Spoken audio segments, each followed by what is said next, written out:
Assalamualaikum warahmatullahi wabarakatuh. Ikhwani yang dimuliakan oleh Allah Subhanahu wa taala. Kali ini saya akan memberikan satu resep penting agar doa kita cepat dikabulkan oleh Allah Subhanahu wa taala, atau kita menjadi seorang yang mustajabud doa, yaitu orang yang ketika berdoa kepada Allah, doanya dikabulkan oleh Allah Subhanahu wa taala, diijabah oleh Allah Subhanahu wa taala. Terkadang kita sering berpikir atau sering merenung bahwa kenapa doa-doa kita belum dikabulkan oleh Allah Subhanahu wa taala. Sebenarnya semua doa itu dikabulkan oleh Allah Subhanahu wa taala. Sebagaimana Allah berfirman, "Ud'uni astajib lakum." Berdoalah kepadaku, panggillah namaku, maka astajib lakum, aku akan menjawabnya, aku akan mengabulkan doamu. Cuma terkadang doa-doa kita ini masih mengambang, dalam artian ditunda pengabulannya oleh Allah Subhanahu wa taala. Selain ada hikmah dari Allah Subhanahu wa taala, juga mungkin ada sesuatu dari kita yang masih kurang memenuhi syarat sehingga doa ini masih mengambang, belum dikabulkan oleh Allah Subhanahu wa taala. Nah, bagaimana resepnya agar doa-doa kita ini dikabulkan oleh Allah, atau kita dijadikan orang yang mustajabud doa, atau orang yang doanya dikabulkan oleh Allah Subhanahu wa taala? Yang paling penting adalah ketika kita ingin doa kita dikabulkan oleh Allah Subhanahu wa taala, gak perlu banyak amalan, gak perlu banyak wirid, gak perlu banyak cara-cara zikir yang macam-macam. Tapi jika pokoknya saja sudah tidak baik, maka wirid-wirid atau amalan-amalan itu juga kurang bermanfaat. Tapi sesuatu itu akan menjadi baik, berdiri dengan tegak ketika pokok atau pondasinya itu menjadi bagus. Begitu pula doa. Doa itu kalau kita ngamalkan segala macam doa, segala macam wirid, tapi pondasi kita tidak bagus, maka doanya pun tidak akan sampai kepada Allah. Roboh doa tadi, bangunan tadi akan roboh, ikhwan yang dimuliakan oleh Allah. Nah, apa yang menjadi pondasi, ikhwan yang dimuliakan oleh Allah? Maka di sini saya akan membawakan daripada riwayat yang cukup singkat, padat dan jelas.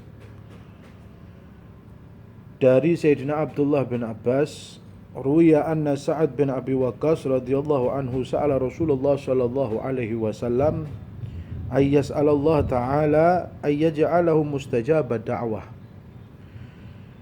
Diriwayatkan dari Ibn Abbas bahwa pernah satu saat Sayyidina Sa'ad bin Abi Waqqas, beliau meminta atau memohon kepada Rasulullah sallallahu alaihi wasallam ayyas'alallah ta'ala ayyaj'alahu mustajabad da'wah, agar Rasulullah sallallahu alaihi wasallam memintakan kepada Allah Subhanahu wa taala, memohon kepada Allah agar menjadikan Sayyidina Sa'ad ini menjadi orang yang mustajabud doa, atau orang yang doanya dikabulkan oleh Allah Subhanahu wa taala.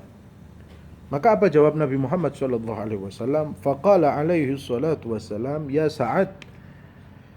Maka berkata Nabi Muhammad sallallahu alaihi wasallam, wahai Sa'ad, atib mat'amaka takun mustajabad da'wah.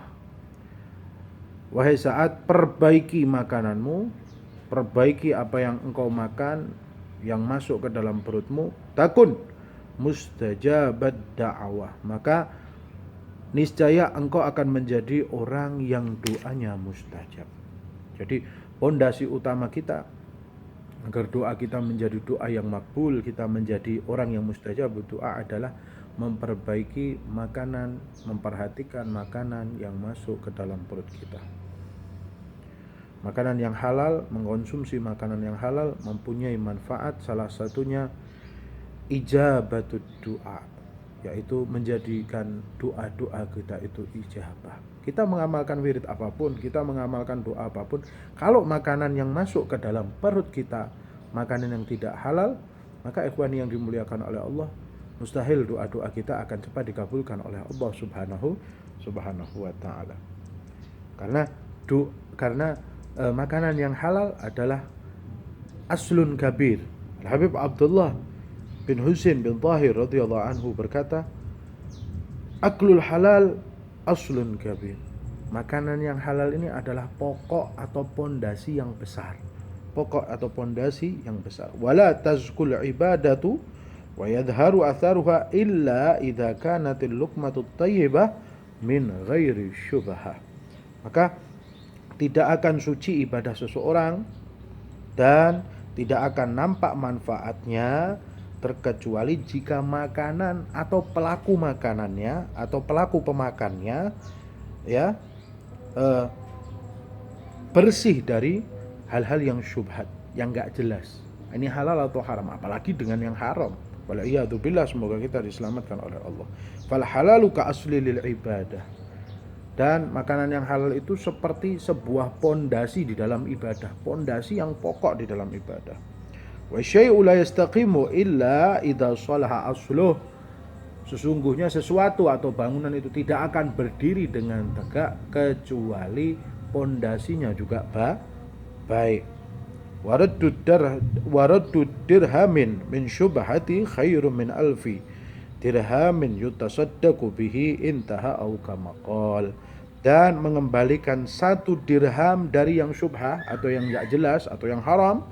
Syubhah itu enggak jelas antara halal dan haram, apalagi yang haram lebih baik dari bersedekah 1000 dirham. Mudah-mudahan Allah memudahkan kita untuk memasukkan ke dalam perut kita makanan-makanan yang halal sehingga ibadah kita bersih dan doa kita cepat terkabul oleh Allah Subhanahu wa taala. Assalamualaikum warahmatullahi wabarakatuh.